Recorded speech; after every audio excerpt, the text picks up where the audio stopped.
Mensahe tungkol sa mga mag-asawang naghihiwalay. Hindi nasesayra ang pag-ibig sa isang iglap lang. Nasesayra ito sa mga maliliit na araw na piniling hindi mag-usap. Sa mga gabing piniling matulog na galit. Sa mga, okay lang ako, kahit hindi naman. Sa mga pangakong unti-unting nababali kasi inakalang, kasal na kami, safe na. Ang daming naghihiwalay ngayon hindi dahil mahina sila, kundi dahil sa wakas, natutong umalis ang iba sa pagmamahal na masakit na. Dahil napagod na silang sumigaw sa taong bingi na. Dahil napagod na silang intindihin ang taong ayaw magpaliwanag.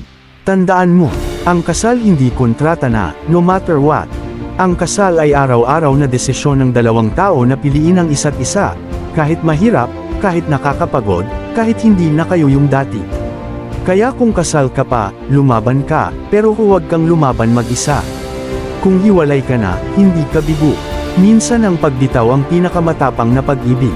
At kung magpapakasal ka pa lang, magpakasal ka sa ugali, hindi sa kilig. Dahil ang kilig nawawala, pero ang ugali, yan ang kakaharapin mo habang buhay. Sa huli, ang pamilya ay hindi nasusukat kung buo sa litrato. Nasusukat yan kung may kapayapaan sa hapagkainan.